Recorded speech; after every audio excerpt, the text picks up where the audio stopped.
Hi welcome to KKS reviews. நம்ம இன்னைக்கு எந்த படத்தை பத்தி ரிவ்யூ பண்ண போறோம்னா டிராகன்.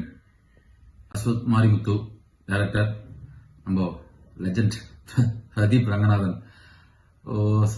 ஓகே, அஸ்வத் மாரிமுத்து அவரோட ஃபர்ஸ்ட் படம் ஹோமை கடவுளே. ஓகே, அது ஒரு அன்எக்ஸ்பெக்டட் தமிழ் சினிமா கிடைச்சுன்ற படம் அப்படி சொல்ல முடியாது. பட் ஏன்னா அந்த படம் வந்து இன்னும் போர் அடிக்க இருந்துச்சு பார்த்தா கூட. ஓகே, நிறைய எக்ஸ்பெக்டேஷனுக்கு எதிர்பார்த்து இப்போ வந்த படம் தான் இந்த டிராகன். ஓகே, எக்ஸ்பெக்டேஷன் ஃபுல்ஃபில் பண்ணுச்சா? 100% பண்ணுச்சுங்க. படம் சூப்பராக இருந்துச்சு.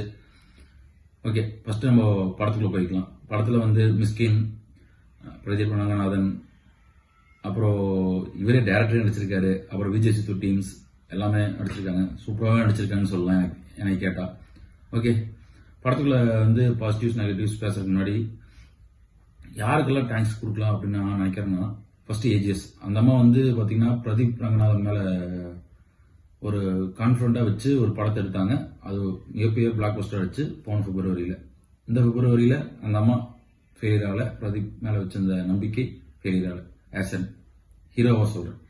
அஸ்வத் அவரும் அவரோட பாட்டுக்கு படத்தை சூப்பராக நீட்டாக எடுத்து பண்ணி கையில் கொடுத்துருக்காங்க. பெருசாவே ஒரு ப்ரொடியூசரோட பணத்தை வேஸ்ட் பண்ணாம என்னென்ன பண்ணணுமோ அந்த விஷயத்தை கரெக்டாக அந்த படத்தில் பண்ணியிருக்கான்னு சொல்லலாம். ஓகே, படத்துக்குள்ள போகலாம். ஃபர்ஸ்ட் ஆஃப் நம்ம ஒரு 12th இருந்து காலேஜ் அடுத்த லைஃப் போகும்போது என்ன நடக்குது அதுதான் ஃபர்ஸ்ட் ஆஃபோட ஸ்டார்டிங். வழக்கம் போல தான் ஒரு நல்லா படித்த பையன் 12th அப்புறம் போய் காலேஜ் போய் கெட்டு போறது எப்படி நடக்குது. ஃபர்ஸ்ட் ஆஃப்ல பிரதீப் பார்த்தீங்கன்னா ஒரு மெச்சூர்டே இல்லாத ஒரு காலேஜ் பையன், ஃபியூச்சர் பத்தி யோசிக்கல. தட் மீன்ஸ் ஃபியூச்சரை தாண்டி ரியாலிட்டி பத்தி யோசிக்காம எது கெத்து எது வந்து இதுனே தெரியாம ஒரு வாழ்க்கையை வாழ்ந்துட்டு இருக்காங்க. அதுதான் ஃபர்ஸ்ட் ஆஃப் பாத்தீங்கன்னா கொஞ்சம் எங்கேஜிங் இல்லாமல் இருக்கலாம்னு சொல்லலாம். ஏன்னா அது ஒரு பிளாட்ஃபார்ம் செட் பண்றா செகண்ட் ஹாஃப்காக.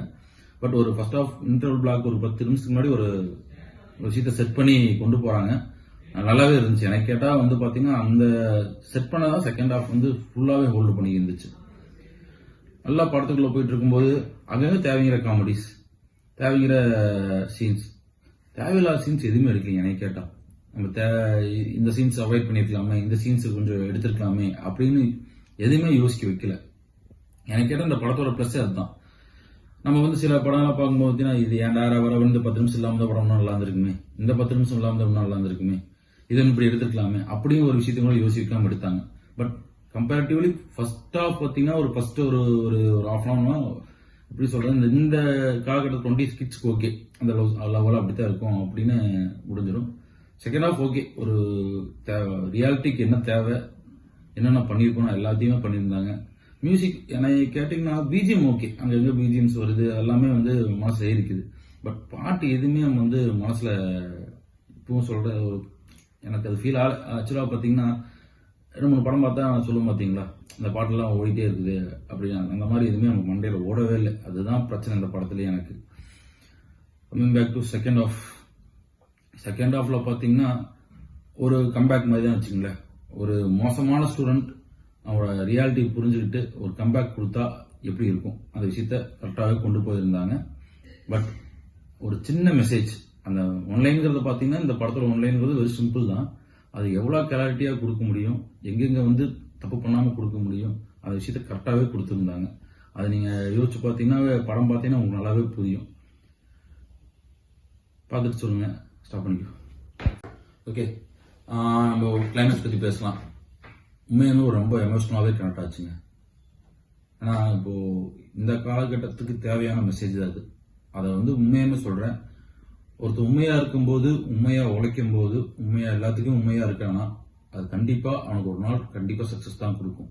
அப்படிங்கிற மெசேஜை த்ரூஅவுட் படத்தை ஸ்லோவா கொண்டு வந்து ஒரு செகண்ட் கியர் தேர்ட் கியர் போட்டு டாப்ல போட்டு கிளைமேக்ஸ் கொண்டு போய் ஃபினிஷ் பண்ணும்போது